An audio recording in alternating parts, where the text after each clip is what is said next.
और आरती का मामा था ना, वो धमकी दे रहा था हमको कि लड़की को उठा घर से निकाल लेंगे, जो रोकेगा उनको गोली मार देंगे। अच्छा, ऐसा आरती के मामा कहते अनमोल यादव नाम है उसका, भरगमा घर है। अच्छा, तो अभी पुलिस किसी को पकड़ी हुई है? अभी पवन यादव को पकड़ लिए हैं, गिरफ्तार कर लिए। अच्छा, ये भी दोषी थे। नमस्कार, आप खबर 247 देख रहे हैं। हमारी टीम अररिया के दौरे पर है और हम ये नहीं बताएंगे कि अररिया में क्या हुआ है, इसलिए हम लोग आए हैं क्योंकि मामला आपको भली भांति अवगत है और अररिया से हम अभी जाने वाले हैं नहीं। यहाँ पर जितनी भी सच्चाई है और आरती और छोटू का जो भी एक्सपोज करने वाला मामला है, सबको एक्सपोज करके ही जाएंगे। हमारे साथ ये तो लगातार जुड़े ही रहते हैं, दो और साथी हैं अररिया से आने जाने के क्रम में, ये लोग हमारे मित्र बन गए हैं, इनसे भी बातें करेंगे आगे। आपका स्वागत है हमारे चैनल में। पहला प्रश्न है कि जो यूट्यूबर वहाँ पर अपना घर जमाए बैठे हैं, उनसे वहाँ के लोग डरने लगे हैं, दहशत में है, कोई भी बच्चे को भी निकलने नहीं दे रहा है वहाँ का जो निवासी है। नहीं, अब यूट्यूब पर ये मामला इतना डिस्क्राइब हो चुका है, इतना दिखाया जा चुका है कि लोगों को लगता है कहीं अगर हमरा बच्चा से कोनो सवाल पूछ लिया और बच्चा है ना समझ है, स्क्रिप्ट के मुताबिक काम नहीं किया, कोई उल्टा फुल्टा जवाब दे दिया तो हम भी इस मामले में लपेटे जाएंगे। क्योंकि गलती आरती की हो, छोटू की हो, ये तो जांच का विषय है ही, लेकिन अगर अभी पहली नज़र में जहाँ तक देखा जाए आरती के मुताबिक, तो वो पूरे गांव वाले को मुजरिम मान रही है। तो सबको कहीं ना कहीं ये डर है कि इस मामला में कहीं मेरा नाम नहीं लपटा जाए। इस हिसाब से सभी लोग कैमरा से अब बचना चाहते हैं। हालांकि शुरू में वो लोग कैमरा पर कूद कर आ रहे थे, लेकिन अब बचना चाहते हैं। लेकिन देखिए, प्रशासन तो सच्चाई को सामने लेकर आएगी ही। बच्चा ज़्यादा दिन तक जा नहीं सकता है, लेकिन यूट्यूबर से यहाँ के लोग अभी खासे परेशान चल रहे हैं। जैसे ही माइक और कैमरा देखते हैं, लोग भागने लगते हैं। हमारे साथ यही हो रहा है लगभग। हाँ, लगभग आप देख ही रहे हैं। उसके घर के तरफ गए थे तो जैसे ही माइक बढ़ाए, वो बूढ़ा था वहाँ पर उठ करके कैसे भाग गया है, जैसे लगा हो कि बंदूक है, माइक नहीं है। आरआरबी, एनटीपीसी और अग्निपथ योजना जो केंद्र सरकार की आई थी, इतने बड़े मामलों को भी पुलिस प्रशासन के द्वारा ख़त्म कर दिया गया 1-2 दिन चलने के बाद। ये लेकिन मामूली सा मैटर है, आरती छोटू वाला, ये समाप्त क्यों नहीं हो रहा है? प्रशासन को आप क्या कहेंगे उनकी कार्यशैली पर? प्रशासन की कार्यशैली तो ठीक ही है, लेकिन यहाँ पर बात क्या है मालूम है जी?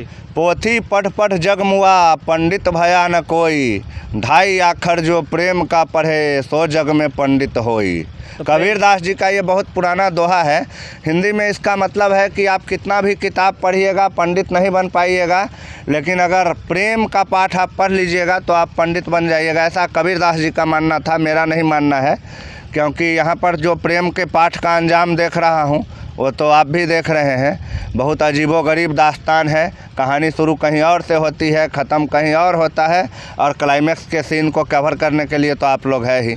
धन्यवाद आपके टीम का। कहने का मतलब कि प्रेम का जो भी मामला होता है, छोटा हो या बड़ा, बड़ा पेचीदा होता है। बड़ा पेचीदा होता है। यहाँ पे प्रेम शब्द को ही दूसरे एंगल में घुसेड़ दिया जाता है, इसलिए पेचीदा हो जाता है। वैसे तो प्रेम बहुत साफ़ सुथरा चीज़ है।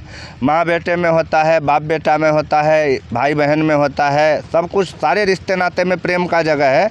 लेकिन ये आशिकी वाला जो प्रेम है, महबूबा और महबूब वाला, इसका क्लाइमैक्स ही अलग होता है। बहुत मनोरंजक ये प्रेम होता है, और क्या कहें। लेकिन आज भागलपुर के दर्शक थे, उन्होंने फ़ोन करके कहा है कि आपके जो श्याम झा है वो गजब का एनालिसिस करते हैं, उनके लिए क्या रहेगा? मैंने सबसे पहले इस मुद्दा पर आरती का विरोध करना शुरू किया था, तो उस समय हमें गालियां भी मिली थी। लेकिन जैसे जैसे अब दिन बीतते जा रहे हैं, हमारे बात सही साबित हो रहे हैं। मैं कोई ज्योतिष और एनालिस्ट भी नहीं हूं, कुछ नहीं हूं। मैंने देखा है मामला को बहुत करीब से, और करीब से देखने पर यह पता चलता है कि आरती कितनी बड़ी एक्टर है और कितनी बड़ी खिलाड़ी है।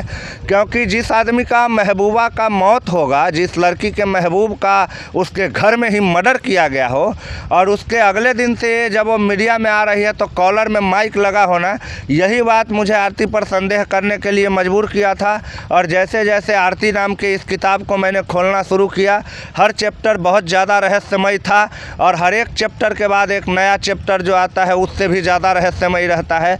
किसी हॉरर फिल्म की तरह ये स्टोरी चल रही है। देखते हैं इसका आखिरी अंजाम कहाँ तक जाता है। अच्छा, एक बहुत ही सनसनी वाली खबर आ रही है अररिया से ही कि यहाँ पर इस पूरे मामले में एक नए एक्टर की एंट्री हो रही है। जी, मैंने भी ये बहुत त्वरित जल्दी ही खबर आई है। सुबह के आसपास ये खबर निकली थी कि ये जितना भी मर्डर है वो आरती के एक और जो प्रेमी है उसके द्वारा प्लान किया गया था, और उसका नाम भी अब काफ़ी हद तक मीडिया में 1-2 बार आया भी है, लेकिन उस पर ज़्यादा चर्चा नहीं हुई है और हम भी उसके बारे में आपको ज़्यादा नहीं बता पाएंगे। प्रशासन के टीम से हमारी जब बात हुई थी तो उनके तरफ भी कहा गया कि उनके तरफ से भी कि ये मामला प्रेम त्रिकोण का हो सकता है। और अब जो खबर आ रही है, मैंने कहा ना, ये पूरी हॉरर फिल्म है। यहाँ पे चैप्टर बदलते ही पूरा सीने बदल जाता है, एक्टर से लेकर डायरेक्टर तक का। अब ये तीसरा जो आशिक है उसका एंट्री हो चुका है इस फिल्म में, और प्रशासन भी इस बात को मानती है कि ये जो पूरा प्लान्ड मर्डर है इसमें आरती की भाभी और आरती का जो ये तीसरा प्रेमी है, इन तीनों ने मिलकर प्लान बनाया था। क्योंकि छोटू और आरती के बीच जो कुछ बातें हुई थी उसके रिकॉर्डिंग आपने कई बार मीडिया पर भी देखे होंगे, लेकिन वो साफ़ सुथरा वाली रिकॉर्डिंग है। और बाकी जो है, जो अश्लील रिकॉर्डिंग है, अश्लील बातचीत हुई है दोनों के बीच, वो सारी रिकॉर्डिंग छोटू के पास थे। और छोटू इस बात के लिए आरती पर प्रेशर बना रहा था कि तुम हमसे शादी करो, हम जो कहते हैं वो करो, अन्यथा ये वीडियो और वॉइस ऑडियो जो है वो मैं पब्लिक में ला दूंगा, तब सोचो तुम्हारा क्या होगा। तब ये शिकायत आरती अपने पहले प्रेमी से करती है, और तब पहला प्रेमी आरती और आरती की भाभी तीनों मिलकर प्रोग्राम बनाते हैं कि इस कांटा को अपने रास्ते से कैसे निकाला जाए। और छोटू, जिसके नाम पर आरती इतना मीडिया में पीट रही है और इतनी पॉपुलर हो गई है, उसको कहीं ना कहीं मारने के साजिश में आरती पूरी तरह संलिप्त है। और देखिएगा आप अगले 1-2 महीनों में जैसे जैसे जांच आगे बढ़ेगी, फाइनल नतीजा जैसे ही इस केस का आएगा, आरती एक गुनहगार के रूप में मीडिया के सामने और पूरी दुनिया के सामने आएगी। अच्छा, एक प्रश्न ये भी है कि आरती चाह रही है कि उसके ससुर और जो माता पिता है सारे जेल में हो। यदि ये लोग बच जाएंगे तो उसको ज़िंदगी भर सुनना पड़ेगा, ऐसा भी सुनने में आ रहा है। आरती ये नहीं चाहती है। आरती जो चाहती है उसके लिए उसके घर में खालीपन होना ज़रूरी है जी। और ये जो पूरा आरती जो परिवार पर आरोप लगाया है, ये परिवार पर आरोप लगाने का आरती का मंशा पहले से नहीं था, लेकिन जब उसके भाई ने सारा मामला को समझा, आरती पर डांट डपट बढ़ाया, अपना पाबंदी बढ़ाया, उसके बाद आरती ने अपने मन से, ये आरती का पर्सनल ड्रामा है कि परिवार को ही फंसा देना, परिवार को फंसा देगा, उसके बाद जहाँ जो मन होगा करेगा। मामला तो वही है, और बाकी तो प्रशासन की टीम जाँच करेगी और आपको आखिरी कहानी बताइए करेगी। अच्छा, आरती के द्वारा जो एफआईआर किया गया है या की जाने वाली एफआईआर है, तो ऐसा भी सामने आ रहा है कि अगर आरती बाद में जाकर मुकर जाए या फिर उसे पैसा वैसा लोभ दे करके कहा जाए कि तुम इस केस को वापस ले लो, तो फिर इस केस का क्या होने वाला है? आरती द्वारा एफआईआर किया ही नहीं गया है जी। और अभी तक जो एफआईआर की बातें हैं वो छोटू के पापा के द्वारा कराई गई है जी। आरती ऐसे ही मीडिया में आने के लिए इतना माथा पीट रही है, 2-4 दिन के बाद आरती छोटू का नाम तक भूल जाएगी।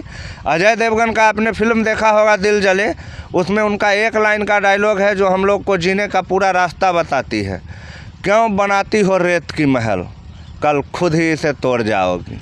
तो ये रेत का महल है, ज़्यादा लंबा चलने वाला नहीं है। आंधी का एक झरोका, कोई तीसरा चौथा पाँचवा आशिक आएगा, पीछे का कहानी क्लियर। हम जैसे जैसे वीडियो बना रहे हैं हमारे सामने एक नया साक्ष्य और नई खोज सामने आ रही है। आपका बहुत बहुत धन्यवाद, आप हमें बहुत समय दे रहे हैं, और आप दोनों का भी बहुत बहुत धन्यवाद हमारे साथ जुड़ने के लिए। जैसी कोई नई अपडेट आती है हम फिर से उपस्थित होंगे, तब तक के लिए धन्यवाद। पेज को आप फॉलो कर लीजिएगा और यूट्यूब पर यदि देख रहे हो तो हमारे चैनल को सब्सक्राइब कर लीजिएगा। जय हिंद।